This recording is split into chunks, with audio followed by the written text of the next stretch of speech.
लहानपणी कशा होतात तुम्ही? म्हणजे बाबांचे वगैरे फटके खाल्लेत किंवा मार खाल्लाय? पप्पा हां. आमचे पप्पांनी नुसती झाडू मारायला घेतली ना, हं. चौघ जण चार कोपऱ्यात असायचे. आणि मी मोठी असल्यामुळे भावंडांना मारताना मी मध्ये. आणि मग त्यामुळे पप्पा मला मारायचे, ती भावंड पाठी असायची आणि मी पुढे म्हणून मला मारायचे.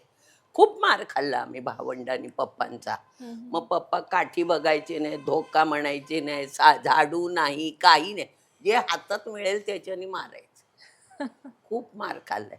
माझा भाऊ होता ना, तो तर बिचारा बेशुद्धच पडायचा पप्पांनी मारलं की. बापरे! मग पप्पा ब्रँडी काढून अंगाला लावायचे. तेच आणि मला असंही आम्हाला कळलंय, की तुमची सगळी पूर्ण फॅमिली खूप वेल एज्युकेटेड आहे. हो, हां आणि त्याविषयी मला ऐकायला आवडेल. कारण आई शिक्षिका असल्यामुळे शिक्षिका. ती पूर्ण तिने हे कधी झालेली. आम्हाला बरं नाही म्हणून घरी राहायला दिलंच नाही. हं. माझ्या मुलाला पण औषध देऊन शाळेत जायचं, घरी राहायचं नाही. हं. आणि अक्षर चांगलं काढणं, त्यामुळे आमच्या घरात अक्षर चांगलं सगळ्यांचंच. माझ्या मुलाला सुद्धा तो हं. इंग्लिश शाळेत होता, इंग्लिश मीडियममध्ये. हां. घाणेरडं अक्षर. माझं मराठीचं पण छान आहे आणि माझं इंग्लिशचं पण छान आहे. हं. आमच्या घरात सगळ्यांचं अक्षर छान आहे. हं, हं, हं, त्या हं. आईमुळे वाईट अक्षर काढला की वहीची पान फाडायची. चांगलं लिहा, चांगलं लिहा. वाईट अक्षर काढायचं नाही. मास्तरीण. हं. बाकीच्या आई-वडिलांचं तसं नसतं बरोबर. म्हणून. पण तुम्ही आता आम्ही जसं तुम्हाला पाहतोय किंवा भूमिका तर सोडून द्या, पण प्रत्यक्ष ह्याच्यात पण तुम्ही सडेतोड असता. तुम्ही जे हो, वाटतं ते तोंडावर बोलता. तोंडावर बोलते. इंडस्ट्रीत यायच्या आधी असे काही शाळेमध्ये म्हणा किंवा असं काहीतरी झालं आणि तिथेही तुम्ही तुमची ती डेअरिंग दाखवली आहे, 2 लावून दिले, असं कधी घडलंय? अ, तशाच तुम्ही होतात तस दमदार एकदम? मस्तीखोर खूप होते, हं, बडबडी होते. हं, त्यामुळे कायम मागे आणि उंच असल्यामुळे मागेच असायचे. हं, बुटलुंग लोक पुढे बसतात हं, ना. हं, हं, हं, हं. 4थी पर्यंत आम्ही सेवा सदन शाळेमध्ये मुली. हां. 4थी नंतर मुलगे-मुली होतो आणि हं, 4थी झाल्यावर मुलांना काढायचे. तेव्हा हं, सेवा सदन शाळा फक्त 7वी पर्यंत होती. हं. कुठे होती ती? गावदेवी ओह! ग्रँट रोडला. ग्रँट रोडला. हं. आणि त्याच्यानंतर मी गेले शारदा सदन हं, हं, गिरगावात. हं. मॅजेस्टिक सिनेमाच्या समोरच्या फुटपाथला. हं, हं, हं. कोना रेस्टॉरंटच्या बाजूला. हं, हं, हं. तिथे आपल्या सुलभा देशपांडेंची बहीण हां. साखरदांडे, प्रेमा साखरदांडे, हां, हां. त्या आमच्या 9वीत बाई होत्या. त्यांच्याबरोबर टॅब्लो केला होता शाळेत असताना. हो. तुम्हाला डान्सची पण आवड होती असं आम्ही ऐकलंय. ते म्हणजे आता जर तुमच्या भूमिका पाहिल्या तर हे असं होतं यावर विश्वास कदाचित बसणार नाही. इथे उत्तम नाचायचात पण तुम्ही. उत्तम नाही. हां. टॅब्लो म्हणजे काय? बाहेर असं गाण्यासारखं म्हटलं जातं. हां. म्हणजे पद्य, गद्य मिश्रित असतं आणि त्याच्यावर हं. हावभाव असतात. हां. त्याला टॅब्लो म्हणतात. हं. तर ते शाळेत असताना बाईंचा भाऊ बापू कामेरकर हं. ते यायचे आणि बाई आणि कामेरकर भाऊनी हं. दोघांनी मिळून आमचा टॅब्लो बसवलेला. ओह! हं, हं. नंतर मी आणि बापू कामेरकरांनी एका सिरियलमध्ये अधिकारींच्या सिरियलमध्ये काम केलं होतं. हं, हं, हं, हं. अधिकारी ब्रदर्स. हां, हां.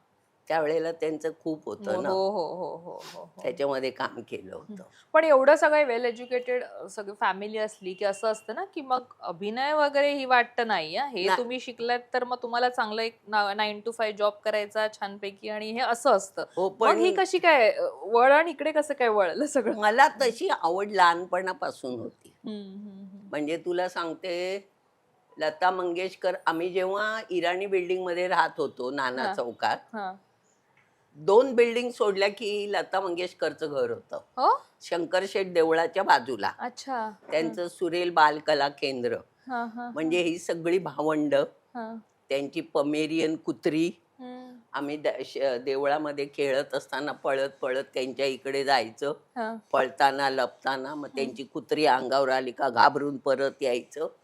आणि त्यांच्या गणपतीचे प्रोग्राम असे रस्त्यावर असायचे. ओह! देवळाच्या बाहेर आणि हं, हं, हं. त्यांचं घर तिकडे होतं. तर या बाजूला जे उघडं होतं हं, ओपन, हं, हं. तिथे असायचं. तिथे असायचं. समोर ईस्ट अँड वेस्ट विला म्हणून होतं, तिथे असायचं. ईस्ट अँड वेस्ट विला मध्ये मी काम केलं आहे, टॅब्लो मध्ये वगैरे. अच्छा. तिकडे लता मंगेशकरच्या इथे मी जाऊन बसायची प्रोग्राम बघायला. हा. पप्पा शोधत यायचे आणि तिथून मारून घरी न्यायचे. खूप मार मग खाल्ला लताबाईंची कधी अशी, म्हणजे तेव्हा नाही, त्याही लहान तेव्हा असतील आम्ही पण लहान होतो हा, गं. त्या पण फार शाळेतल्या. हा, हा. तर असं- शाळेतले त्यांचे लांब लांब केस असे हो? त्यावेळेला व्यवस्थित. पाहिलेले आहेत. हम्म, हम्म, सगळी भावंड पाहिलेली आहेत ती. हम्म, हम्म, खूप छान छान त्यांच्याकडे सेटिंग करायचं आतमध्ये.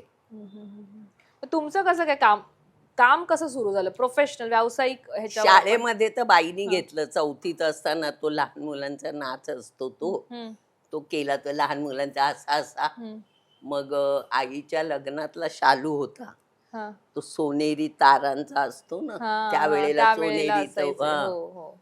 तो आईने नेसवलेला. मग शाळेमध्ये परत 7वीत असताना टॅब्लो. म्हणजे शाळेमधूनच हे सगळं सुरू झालं माझं. हम्म, आणि त्याच्याने एक आवड निर्माण होते, तसं झालं. बरोबर. हा. मग असं गणपती उत्सवात कर.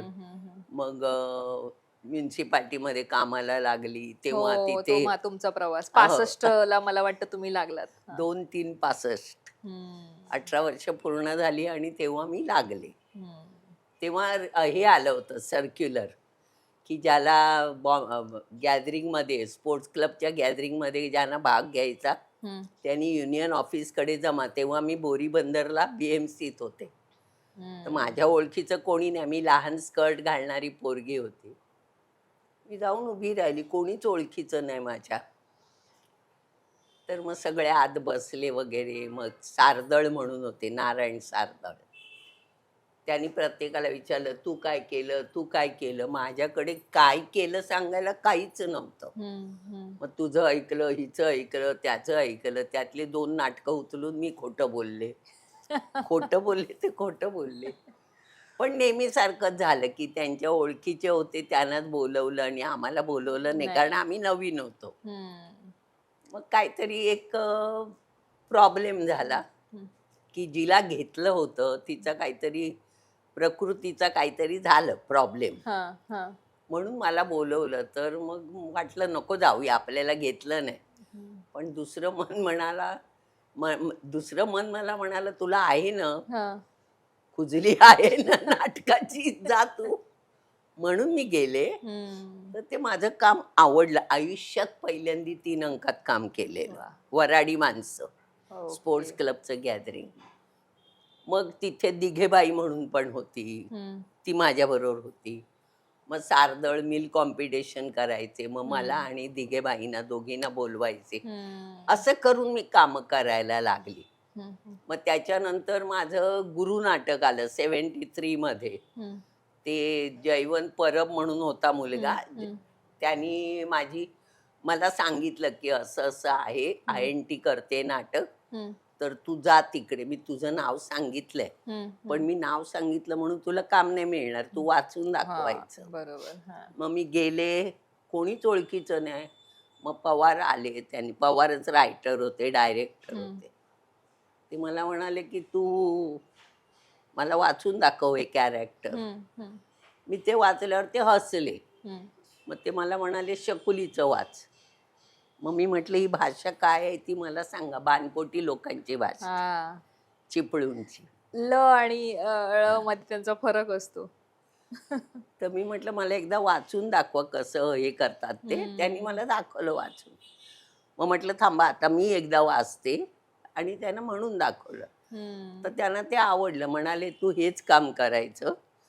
आणि मी ते काम केलं हम्म, शकुलीचं गुरु नाटकात. हम्म, तेव्हा मला फर्स्ट राऊंडचं मिळालं, हम्म. फायनलचं मिळालं, आळतेकरचं मिळालं, खोलेटकरचं मिळालं.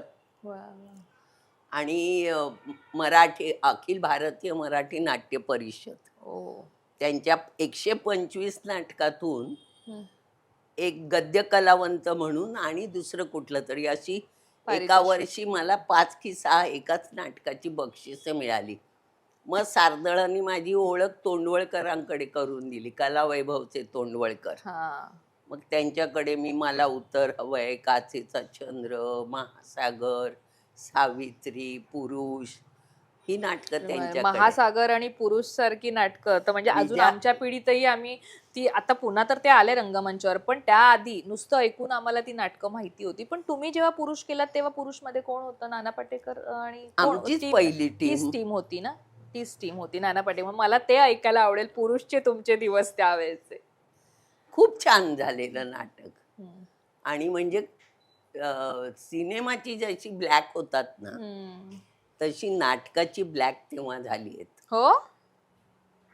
कारण बॅन येणार हे खूप झालं होतं. म्हणून झाडा शो लावले होते.